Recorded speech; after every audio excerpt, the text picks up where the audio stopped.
Good evening to our esteemed panel and everyone present here, online and offline. I welcome you to this important discussion policy center. TERRE is an independent, global, non-profit and non-partisan organization dedicated to sustainable solutions to our development imperatives. A member of International Union for Conservation of Nature, TERRE is accredited by the United Nations, ECOSOC, UNFCCC, UNEP, and UNESCO. It is a warm privilege to introduce to you the members of today's panel. First off is Padma Shri Mr. Kartikeya Sarabhai ji, Director of Center for Environment Education. Mr. Sarabhai is a dedicated community builder and one of the world's leading environmental educator. Mr. Sarabhai was recently appointed as the chairperson of the Sabarmati Trust after the sad demise of late Ella Bhatt. Next is Dr. Boojh ji, CEO of Mobius Foundation. Dr. Boojh is a former UNESCO professional with passion about environmental issues, biodiversity, climate change, sustainable development, and environment education being central. Young people are the bedrock of climate movement, and Mr. Dominique Balassi joins us today. Mr. Balassi is a master's student at Delft University, Netherlands, who specializes in sustainable energy technology. He is an active member of the Young Energy Specialist and Development Corporation. And finally, Mahatma Award winner, Dr. Vinita Apte ji, founder and director of TERRE Policy Center. Dr. Apte has authored 7 books and is the developer of more than 10 forestries. May we please welcome the panel with a warm applause.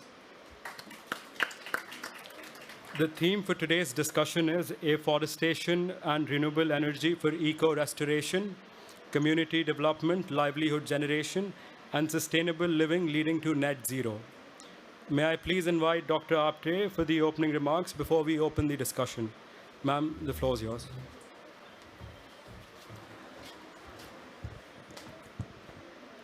Thank you very much, Bharat, for the well-introduced and starting of the program. So, respected panelists, TERRE Policy Center is a dedicated NGO for the work on climate change. TERRE means Earth in French, and we stand for technology, education, research, and rehabilitation for the environment. We at TERRE are caring for TERRE's life, that is Earth's life, making oxygen parks. It can say oxygen factory. Conservation and restoration is our vision. It rightly says that forests are not grown overnight. It's a result of sincere efforts and not disturbance from people. Forests are the lungs of the earth, and that's the reason one should protect forests. In the topics, the total area of forest lost since 1990 is nearly 2 million square kilometers. The loss cause of Amazon forest burning is also not to ignore. These examples are the drop in the ocean. So anyone can imagine what kind of loss we have facing because of deforestation. The loss of complex and biodiverse old growth forest cannot be reversed within the lifetime of people alive today. But increasing the total area of young forest, if done properly, can help reach net zero by temporarily balancing limited emissions from industries where low carbon alternatives are still some way off, such as aviation. Halting deforestation has advantages that stretch well beyond the climate, including protecting biodiversity and securing clean water. The ancient quote in Rigveda says, Dashakupa samavapi, Dashavapi samorudha, Dasharudha samaputro, Dashaputro samo drumaha. That means a pond equals 10 wells, a reservoir equals 10 ponds, a sun equals 10 reservoirs, and a tree equals 10 suns. So with this quote, I welcome to all the nature lovers and climate warriors to protect our earth by conserving forest. Thank you. Thank you, ma'am, for those incredible words and to instill hope and optimism within us. If the panel permits, we can now jump on to the discussion. I will ask certain questions and we can take turns in answering them. We will try and keep answers to 2.5, 3 minutes. And my apologies in advance if I'd have to cut you in between. And I would want to address the elephant in the room. That is that we understand that many net zero commitment makers could be at the risk of missing their climate commitments. How do we tackle the lack of action on deforestation? Mr. Sarabhai, if you'd want to take this question first, and then we can move on to the next speaker.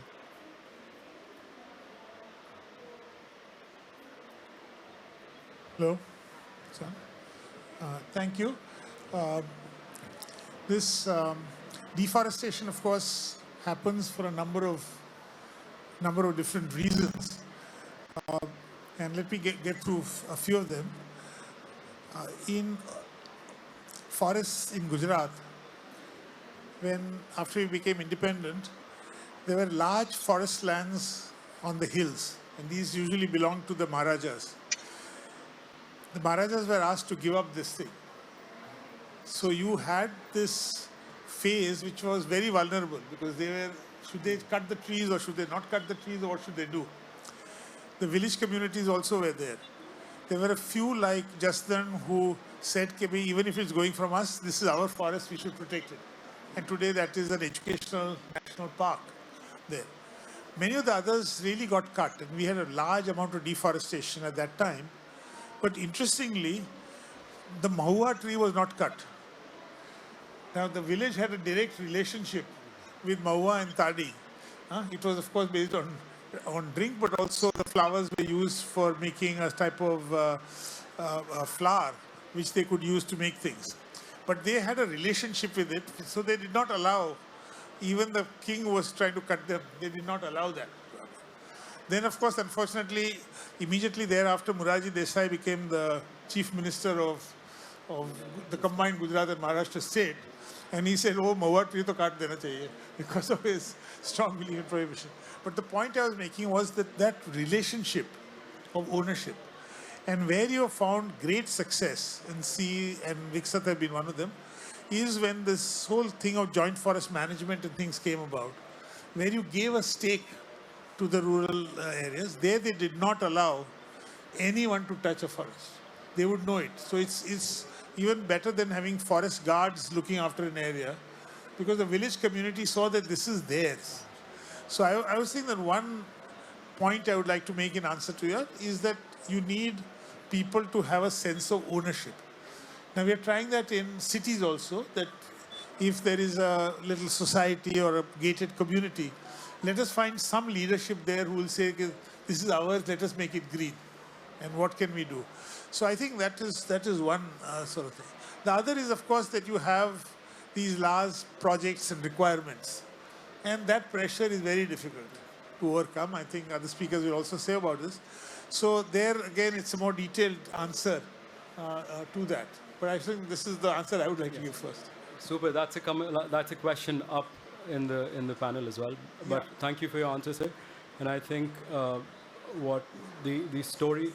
I can say about that also. Definitely.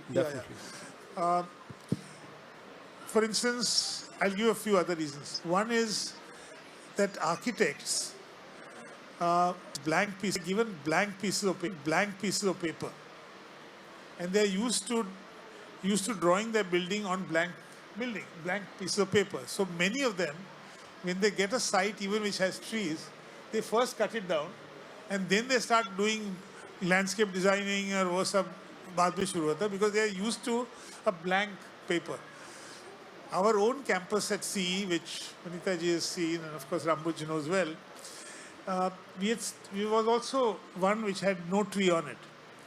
And around us that time, it was not the city, but Maldharis who keep cattle. And cattle would come and graze in it, and therefore nothing would really remain. So first thing, taking this ownership model, we called them and said, we know you want water, so you can come and collect water from our borewell. You don't have to sneak in. You can come in from the main gate and you can take water. Your children can come and pick the berries, the boar as they're called in Gujarat, and you can cut grass and take it, but no cattle. And they said it's a deal, orally. And from the next day, cattle stopped. And we started getting the trees coming up. Some months later, when I was coming, I saw all these people standing in the gate at sea, and I said, what happened? So they said that one cattle person from Kutch had come there, and from the back he had entered. He did not know our agreement, and we didn't want one of your staff to tell you, okay, we had broken that agreement. We wanted to be the first to tell you that we are sorry. We are now posting someone. But that is the importance of their word. Okay, we will not allow this to happen. So even those, but then we had grown trees, and so when we were building our building, we had told our architect, okay, please, no trees to be cut. So the plan came out, and we had to get it approved by the Ministry of Environment. So I'd taken it there, and that plan, of course, didn't have trees. So the first comment the secretary made was, okay, is your architect gone mad? Because the building seemed to be going around things, and he could not understand why it was not a straight shape. But if you come to our campus, which I hope several of you will see that there are gaps in the building from which the trees are still standing. But similarly, when they make roads, the map they have on which they draw it does not have the trees drawn on it. So even an architect who is sensitive can't plan the road. So this is the second type of problem, that you don't recognize these features in any of your planning documents, and then you find things very easily. And then you have things like RA Colony and this and that. You have several places where a little shifting here and there can maybe save 50% of those trees. But we know the story of the Bishnois, we know the story of the history. These are all coming out of a certain feeling for the trees and a certain use. And when the forest department, before these joint forests, said that you cannot use those trees at all, then people do cut it. You know, they don't have that luxury. So these are just few of the reasons. I'll stop here. No, I think very real and very important instances that you shared, sir. And I really hope that it's not a blank paper on which COP ideas are built. Dr. Boojh, maybe please request you to share your thoughts on how do we tackle lack of action on deforestation? Thank you so much. In fact, Sri Kartikeya Sarabhai has already set the tone for this discussion. The whole issue of afforestation and the shape it has taken currently in the context of climate change debate is very significant, and Vinita has rightly said that, linked it to the eco-restoration and of course community development and net zero. So these are all interlinked. When we talk about the communities, particularly I remember when I am basically a village boy. I was born and brought up in a village, and we used to play around these trees because villages were inside a forest. Every village used to have hundreds of trees, varieties, diversity of trees, and mahua, as he said rightly, used to be one. It was very useful because people used to make local drink out of its flowers. The sweet bread was made from it. Its seeds were source of oil that was very good for the rheumatism, for the bone and joint pains. This is still used. The other example I would like to give is from the Northeast, where I worked for my PhD in Northeast India, and there is a kind of agriculture which is prevalent, that is shifting agriculture. It's called as slash and burn agriculture. Communities, what they do, they burn a forest patch, then grow several crops. It's basically in one unit area, say a hectare area, they will grow at around 15 to 16 crop varieties, and they are all mutually compatible. Some will grow vertically, some will horizontally, and they are ecologically so compatible and add to not only the eco-restoration or soil restoration or conservation, but also economy of the area. That was the kind of systems that were prevalent there.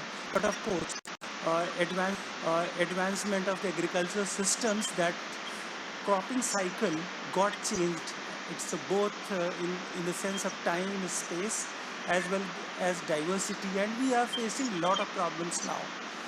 And in one of the areas in northeast, which is Cherrapunji, is the rainiest spot in the world. But because of this shifting agriculture, you will find currently it's called a wet desert, because it has so much rainfall, but there is no soil to hold the plant vegetation, and there is no vegetation to hold the soil. But even under such circumstances, there is a sacred forest grove, and that forest grove is preserved by the community because of their traditional knowledge system as well as faith system. And that's in the ecology terms we call as climate system, where you can find all kind of biodiversity. Even there is a cave, there are both animals and plants living in harmony. So that is one example. The other, Kartikeya mentioned about this Chipko movement in Uttarakhand, in the mountains of the mid and western Himalayas. That is another movement which is community-led. I think the main problem started with the when the kind of development that has started, diversion of forest lands for the agriculture purposes, the modern agriculture, for the roads, for all kind of development projects, forests were the easy target. And this is continuously going on. Of course, World Bank Forestry Project in India tried to kind of bring eco-development aspect, which is still going on in many forest areas in the country, or the social forestry angle.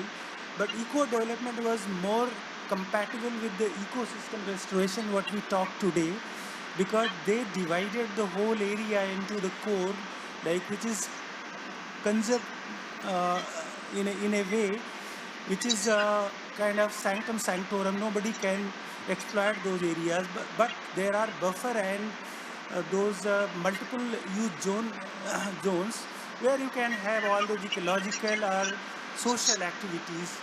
And so there was a kind of balance in this World Bank Eco Development Project, and it was community-led. But in the context of climate change currently, because we have this whole ecosystem decade, I think we need to do much more, because when we have now the tools to capture the carbon, number one, and also to measure how much carbon is captured by a particular forest ecosystem.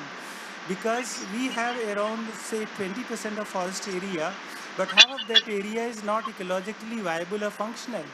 So that their carbon capture capacity is limited. So a lot of things need to be done, and I think the whole system of ecosystem, livelihood and net zero is dependent on how we do the not afforestation, because afforestation is going on since decades, but how we restore an ecosystem which has taken hundreds of years to build in a static equilibrium, in a compatible manner, as I said, in some of the sacred forest areas conserved by the community. That is the key question in this debate. Thank you. Thank you, Dr. Boojh. And I think the point about eco-restoration is very central. And there would be further discussion around that too. Mr. Balassi, may I please request to share your thoughts on the lack of action on deforestation?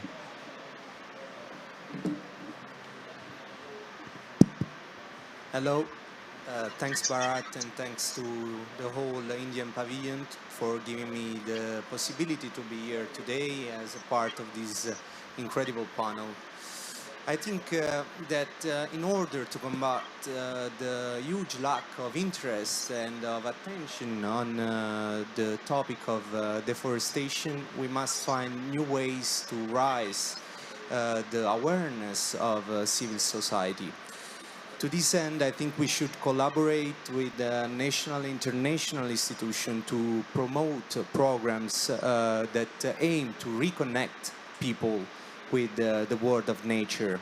Actually, you said you were a village boy. I was instead more a city boy. So I had to actually rediscover what does it mean to be in touch with the nature. Have you ever have you ever been in a freshly cut forest, for instance? That feeling that you experience, that feeling of grief, is something that goes beyond the just rational level and goes deep to an emotional part of all of ourselves. So I think we should use this feeling to help and to move and to push young people, to urge our policymakers to take rapid actions against deforestation. There are multiple activities and projects that aim in this direction. I just think about an Italian company called Tridom. They actually are providing a platform for everyone to plant trees across the world, to adopt trees, and they also provide pictures as well as GPS coordinates of such trees. These activities are so important because they fill the gap that nowadays there is between people and the natural processes. And for sure, in the long term, this will make the difference. Thanks. Thank you, Mr. Balassi. Dr. Apte, maybe please get your thoughts on the question now. Hello. It's okay.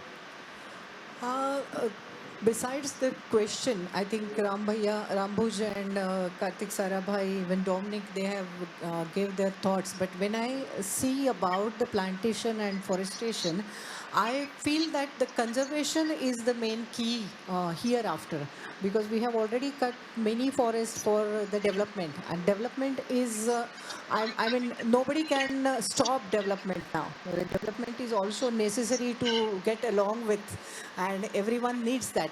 But while thinking about the plantation, we just plant the trees and we forget. So we should not do that. We have to conserve the plants, whatever we have planted. Maybe in an urban forest, maybe on the high mountain ranges, or maybe wherever you plant or get the community support. Means at their policy center level, we have developed forestries in and around Maharashtra, more than 10 forestries on high mountain ranges. And for that, we have to struggle with the local community first, because they thought that we are taking their land. They are there and they have started their living life over there, because they have come from some other district or other villages, other cities, and it is very difficult to get involved them. And that awareness we need to start with for developing the eco-restoration or biodiversity. To give them advocacy is the main problem of nowadays, because everyone have to build something over there. They need the survival. So now we have started one program which is developing the community through the commercial plants. So we gave them commercial plants to grow and give them the means for that also, and then they get the whatever the finance from that place they will get for their survival. So they know that now these people, they are coming for making the forest in and around their land, but that way they are developing the community.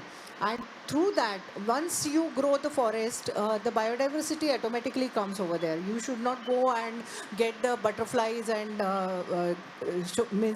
spread it over there, or you should not go somewhere else and get the bees give them for the forest. But bees are so wise. If they don't get any nectar, they start running away from the forest. So that sort of forest is the need of era. That's what my understanding is. Thank you, ma'am. I think all four of our panelists really touched on the idea of a community-oriented approach. Now, this leads to my second question, which is, how will the transition to a net zero society affect local communities? So you mentioned about Mahua in different areas. Ma'am mentioned about how different forestries and ownership needs to be transferred to the local people. The question is how eco-restoration would better put indigenous people and local communities at the heart of these solutions. Ma'am, would you want to start again just so that, or Mr. Balassi could start if you'd want, we can do it.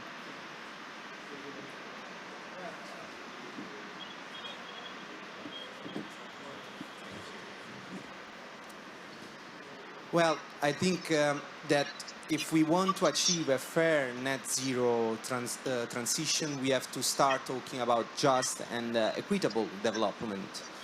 We must ensure that local communities participate, but also take the leadership and the ownership of the development efforts. And I think that sustainable energy technologies in this regard can play a crucial role. For instance, in Europe, we are assisting to the birth of several energy communities. This helps to center the citizen in the decision-making process and also brings multiple benefits in regards of energy access, decrease the cost of energy, and also creates new job opportunities. In this regard, it is studied that investments in renewables generate 3.2 times more jobs overall when compared to fossil fuel investments. And this data goes up to 3.6 times when referred to low qualified jobs, so jobs that require just a high school degree.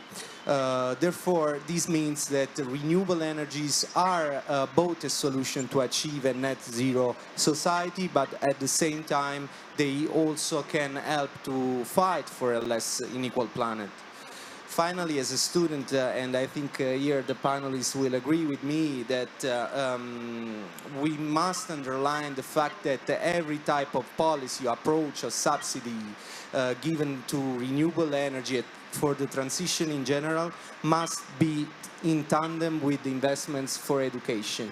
This is so important because we need to train the future generation, and we need to give them the instruments to fight and to provide us for those answers that we don't know yet. Thank you. Thank you, Mr. Balassi. Dr. Boojh, maybe invite you to share your thoughts on this. Transition to net zero through afforestation and eco-restoration. There are many governments in their nationally determined contributions. They have, while UN wanted that countries must enhance their contribution, their targets, I think most of the countries, including India, one of the areas that countries raised their ambition was in the area of afforestation, a target of millions of hectares getting planted. We just had a few sessions under the Climate Justice Pavilion here, and the indigenous people, they are tooth and nail opposing this because they are not being part of it, number one. Number two, it's their land, their livelihood is going to be impacted by these government, because mostly these NDCs are government-led and all the reduction and mitigation targets. So that is one very, very important aspect one must consider, the equity justice for achieving the net zero. The other thing is, of course, all the estimates say that through afforestation we can achieve at least 1/3 of the mitigation targets, around 30 to 40%, which is the target by many countries by 2030. And net zero, of course, means UN slogan is net zero by 2050. Lot of people are telling net zero, not zero. That is another slogan. So these are some very pertinent questions that need to be asked. I again say that the other thing which I would like to mention here, that lifestyle, this lifestyle for environment, some of the choices that we can make which reduce the pressure on forests or forest lands or these very precious ecosystems that can automatically, without subjecting a lot of these tribal lands and other lands into afforestation targets. That too, these afforestation is not, I would like to mention is they are not the ecosystem restoration initiatives. Some of these choices, like we see the slogan of the vegan group. I think if world, according to their statistics, world shift towards plant-based diets, you can have 17 to 18% of the carbon reduction. So that is one. And I think the other thing is, like many products where wood, like paper, of course, reduction in the use of paper, reduction in use of many of those, like in building materials, lot of choices are there. So we can have several in our food choices, in our these construction choices, in our daily use choices. We can make and save these precious ecosystems, because ecosystem formation takes hundreds, in certain cases thousands of years, particularly in tropical forest ecosystems. They cannot be restored in a hurry or through any kind of afforestation measures cannot create ecosystems in a hurry. Of course, we can do some short circuiting or the greenwashing, but that is not the answer. So my contention and firm belief is that we have, number one, the lifestyle choices, number two, community-led eco-restoration practices, saving those ecosystems which are pristine and carbon sink, both in terms of the aquatic ecosystems, marine as well as terrestrial systems, and also making lifestyle choices. These two, I think, can lead to the net zero. And of course, means we have our reservations about this whole concept of net zero. So thank you. So thank you. And I think that links very closely to what's written, A Lifestyle for Environment, and the theme of life that we at India Hub are trying to promote. Sir, may I invite you now to share your thoughts on this? So I think what Rambuji has said very clearly is that afforestation and working on the sinks will have a major effect, maybe a 1/3 effect is what you predict or whatever, but it cannot balance. So you cannot just say that we will ignore our lifestyles or how much we are producing, and some of the sinks will take care of that. It will not happen. So obviously we need to increase the sinks to the extent possible, and afforestation is a very good and very easy way. So I think that is one thing, that it is not instead of several other measures which you will have to take. The other thing which you mentioned about justice, it is at the small level, also at the bigger level. It's very easy for us to tell Brazil, for instance, that how can you let the Amazon burn, or how can you let a football field worth of trees, of pristine forests being destroyed, I don't know, every hour, every day, or whatever it is.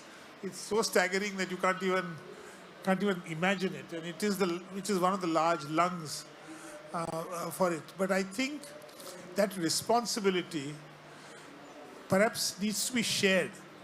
If you're saying it is a global sink, but the people who have to work at it are only the Brazilians, and they have to not touch their land, I think that is not going to be any more than what Rambuji said, that you are asking the tribals, कि हम तो जैसे we will live the way we live, but you are a good sink, so you can't pick from the very forest that you have picked for hundreds of years. We will not allow you to do this, but we can do it. So I think it's the same thing at the micro level. It's between the Adivasi communities in India and this, and somewhere else it is between Brazil and this, and how do you do it?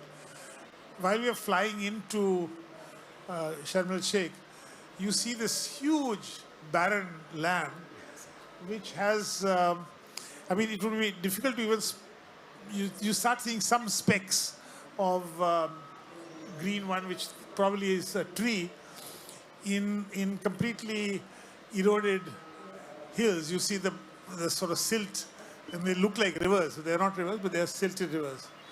Now, I was just thinking that we are meeting here, and there is this land which is 20,000 square kilometers or so. It's like it's not a small, insignificant piece of land.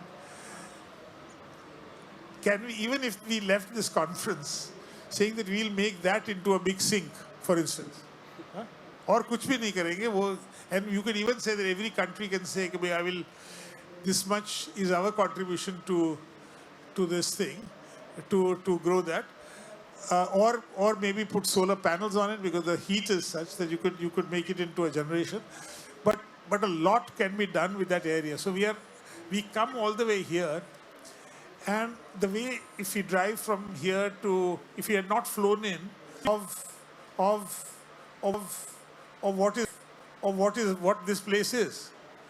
We are living in an artificial shell, which is high energy and everything else. Maybe you are getting solar energy, but when we live, yes, nice trees, nice roads, everything else, our lifestyles, swimming pools everywhere, whatever it is. But the point is, if you just go a little up and you see what is around you, it is completely barren. Now, while we spend all our time thinking of the world, could we spend even 5% of the time of this conference on saying, okay, let us take this one area. It's an opportunity. You don't have many places. He was saying that if you afforest some areas, people will get displaced. Here, I don't know how much wildlife will also get displaced. Nothing probably. But so can you take something like that? So the thing is, it's not for lack of opportunity, but I think the way the world works, ye mera hai, I can only do this, we cannot do this, and that is, unfortunately, in the bureaucratic world, you are building on previous agreements, so you cannot make certain statements. In Rio, for instance, in '92, when I was part of the Indian delegation at that time, there was this whole thing that, you came up with a climate change thing which you went into UNFCCC, you went into the desertification, you went into biodiversity. But there was a fourth one, which was to do with forests.